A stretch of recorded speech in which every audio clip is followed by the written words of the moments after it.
Breaking news Siddipet జిల్లా దుబ్బాకలో ఉద్రిక్తత చోటు చేసుకుంది. కాంగ్రెస్ బీఆర్ఎస్ కార్యకర్తల మధ్య గొడవ జరిగింది. ఎమ్మెల్యే కొత్త ప్రభాకర్ రెడ్డికి వ్యతిరేకంగా కాంగ్రెస్ కార్యకర్తలు నినాదాలు చేశారు. ఆయన కారును అడ్డుకునే ప్రయత్నం చేశారు. ఎమ్మెల్యే కారుపైకి కోడిగుడ్లు విసిరే ప్రయత్నం చేశారు. దాంతో ఇరు పార్టీల కార్యకర్తలను పోలీసులు చెదరగొట్టారు.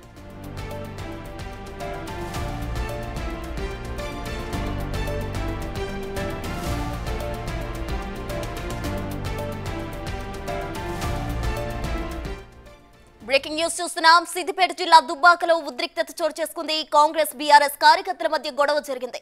ఎమ్మెల్యే కొత్త ప్రభాకర్ రెడ్డికి వ్యతిరేకంగా కాంగ్రెస్ కార్యకర్తలు నినాదాలు చేశారు. ఆయన కారును అడ్డుకునే ప్రయత్నం చేశారు. ఎమ్మెల్యే కారుపైకి కోడిగుడ్లు విసిరే ప్రయత్నం కూడా చేశారు. దాంతో ఇరు పార్టీల కార్యకర్తలను పోలీసులు చెదరగొట్టారు.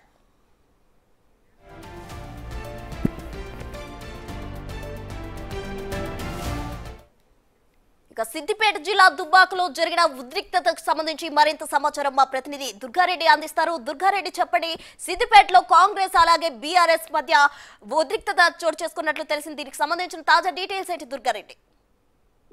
సిద్దిపేట జిల్లా దుబ్బాక నియోజకవర్గంలో కొత్త ప్రభాకర్ రెడ్డి కాంగ్రెస్ పార్టీ ఇన్ఛార్జి చెరుకు శ్రీనివాస్ రెడ్డి మధ్యలో వర్గపోరు నడుస్తుంది. రాజకీయంగా చాలా సందర్భాల్లో కూడా వాళ్ళు ఒకరిపై ఒకరు గతంలో అక్కడ చెరుకు శ్రీనివాస్ రెడ్డి తండ్రి మాజీ మంత్రి చెరుకు ముత్యం రెడ్డి ఆ విగ్రహం ఏర్పాటు చేయాలని చెప్పి వాళ్ళు పర్మిషన్ తీసుకోవడం, అదే విధంగా మాజీ ఎమ్మెల్యే సోలిపేట రామలింగారెడ్డి వీరి ఇరువురు విగ్రహాలు ఒకే పార్టీ సంబంధించి ఒకే చోట పెట్టడం అనుకుని ఒకే చోట ఒకరు పెడతారంటే మరొకరు ముందుకెళ్ళి అక్కడ ఆ తవ్వకాలు లేకుండా విగ్రహం ఏర్పాటు చేసే దిశగా ముందుకెళ్తున్నప్పుడు ఇక్కడ సోలిపేట రామలింగారెడ్డి టీఆర్ఎస్ సంబంధించిన వాళ్ళు, అదేవిధంగా కొత్త ప్రభాకర్ రెడ్డి ఎమ్మెల్యే వాళ్ళు, అదేవిధంగా చెరుకు శ్రీనివాస్ రెడ్డి కాంగ్రెస్ పార్టీ సంబంధించిన వీళ్ళంతా కూడా గత నెలలో మాత్రం గొడవ ఘర్షణలు జరిగినాయి.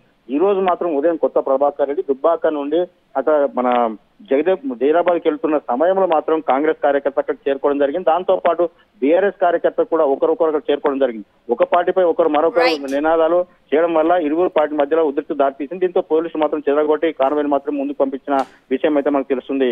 ప్రసన్న. థాంక్యూ దుర్గారెడ్డి.